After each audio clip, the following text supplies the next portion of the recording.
그날 나는 테이블 12번을 맡고 있었다.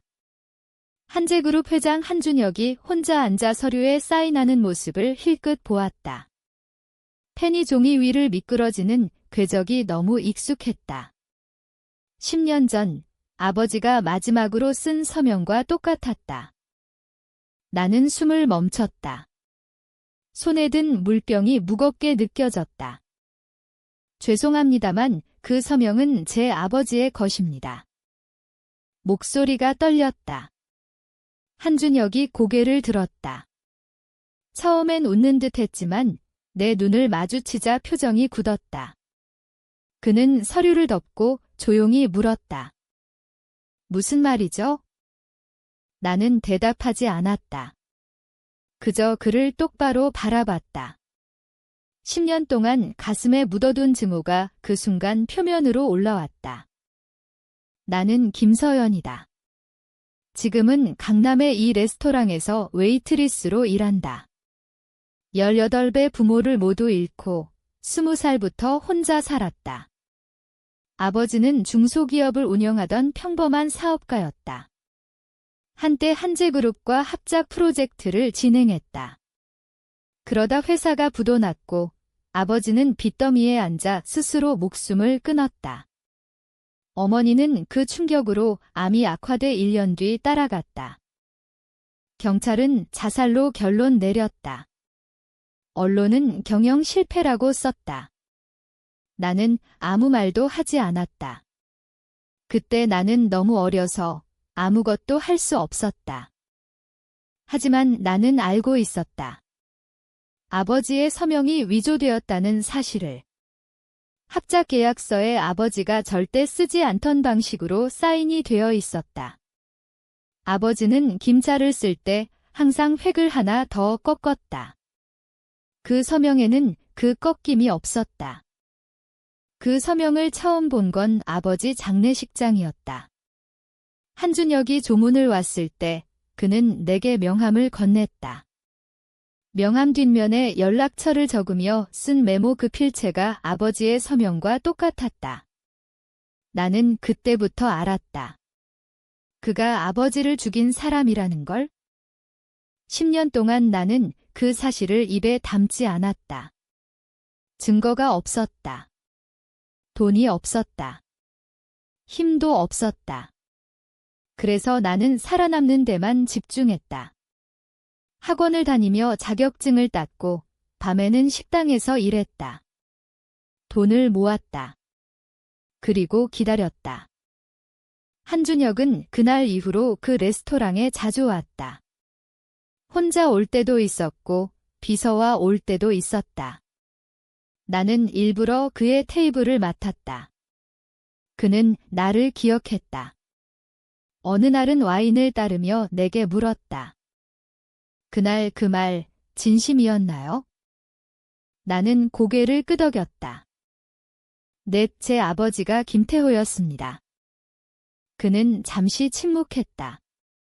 그러고는 미소를 지었다. 그럼 얘기 좀 나눌까요? 나는 알았다. 이게 시작이라는 걸? 나는 그의 제안을 받아들였다. 다음 주말 한준혁이 지정한 강남의 바에서 만났다. 그는 캐주얼한 셔츠 차림이었지만 여전히 권력의 냄새가 났다. 나는 평소 입던 검은 원피스를 입고 갔다. 화장은 최소한으로 했다. 내가 예뻐 보일 필요는 없었다. 그가 나를 경계하지 않게 해야 했다. 그는 아버지와의 과거를 기억한다고 했다. 좋은 분이셨죠. 안타까운 일이었어요. 목소리는 부드러웠지만 눈빛은 차가웠다. 나는 고개를 끄덕이며 술을 마셨다. 속으로는 이를 갈았다.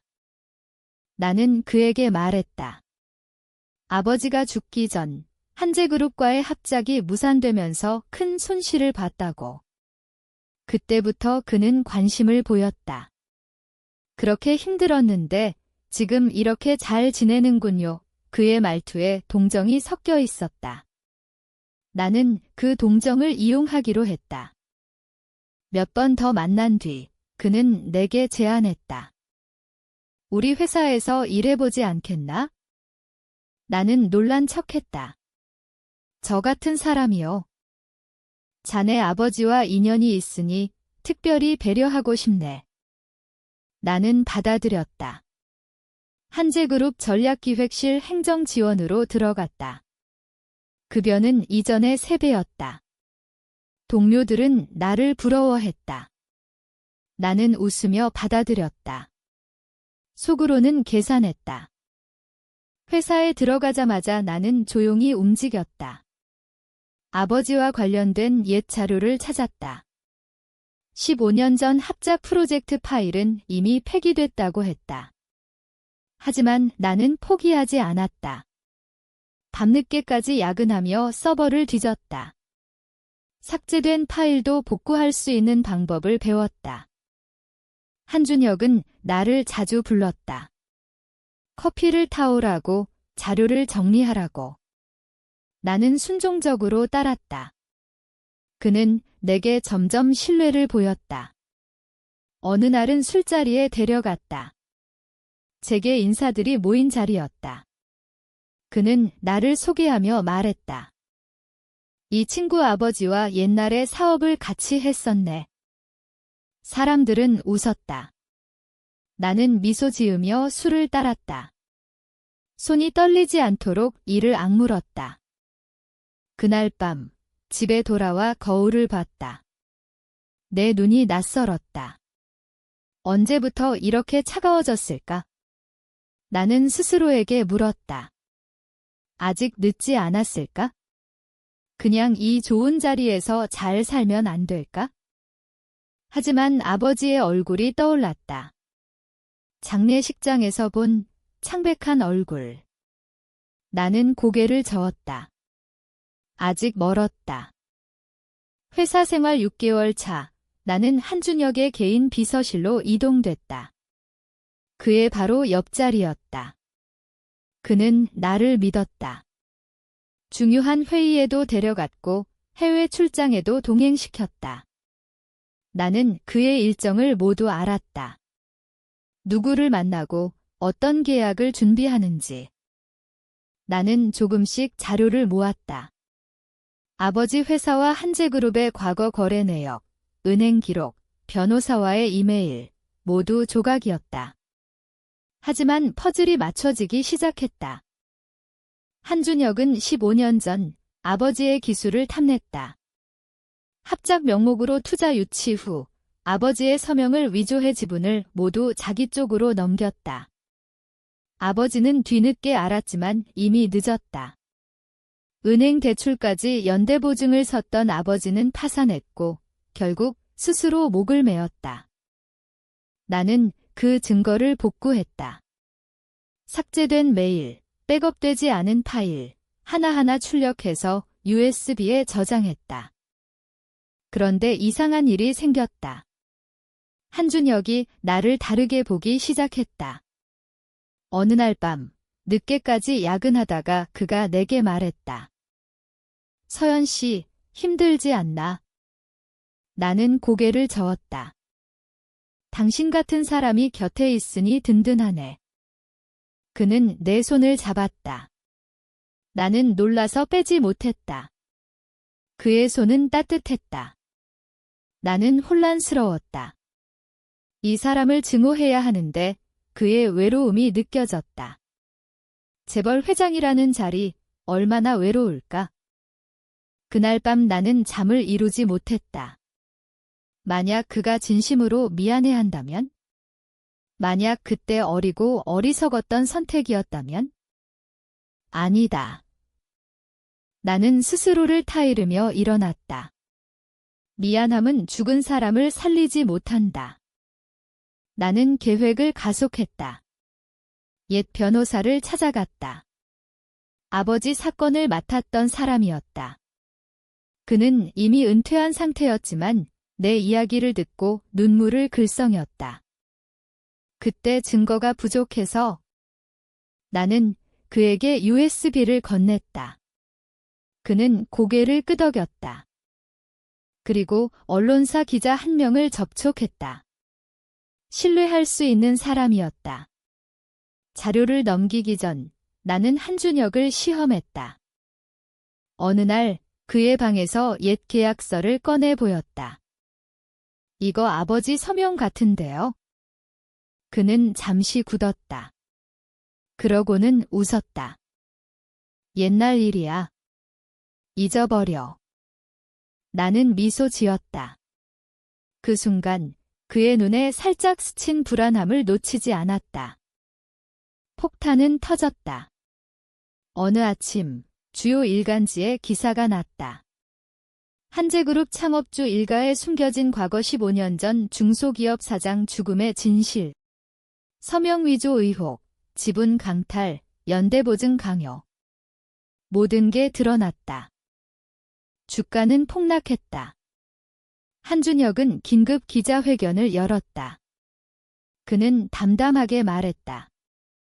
옛날 일에 대한 오해입니다. 법적으로 문제없음을 밝힙니다. 하지만 증거는 이미 검찰로 넘어갔다. 옛 변호사의 증언, 복구된 문서, 은행 기록. 하나하나 칼날처럼 날카로웠다. 나는 회사에 나왔다. 한준혁은 나를 불렀다. 그의 방에 들어가자 그는 창밖을 보고 있었다. 서연 씨 자네였나? 나는 대답하지 않았다. 그는 돌아서서 나를 봤다. 눈빛이 차가웠다. 왜 이제야? 10년을 기다렸어요. 그는 웃었다. 쓸챙개. 나도 그때 후회했었다. 나는 코웃음 쳤다. 후회는 아버지를 살리지 못해요. 그는 고개를 끄덕였다. 그래. 자네가 이겼네. 그날 이후 그는 모든 걸 잃었다. 회장은 물러났고 주식은 반토막, 검찰 수사 시작. 가족은 해외로 떠났다. 언론은 그를 난도질했다. 나는 승리했다. 그런데 이상했다. 가슴이 텅 비어 있었다. 동료들은 나를 피했다. 내가 배신자라고 수근거렸다. 친구들은 연락을 끊었다. 어머니 생신에도 혼자 제사를 지냈다. 나는 거울을 봤다. 내 눈은 더 이상 슬프지 않았다. 그냥 차가웠다. 한준혁은 구속됐다. 나는 법정의 증인으로 섰다. 그는 나를 보며 고개를 끄덕였다. 미소인지 체념인지 알 수 없었다. 재판이 끝난 뒤 나는 사직서를 냈다. 회사 사람들은 나를 보지 않았다. 나는 강남을 떠났다. 작은 도시의 카페에서 일하기 시작했다. 돈은 예전만 못했지만 조용했다. 밤에 잠을 이루지 못할 때면 아버지 생각을 했다. 이제야 편히 쉬실 수 있을까?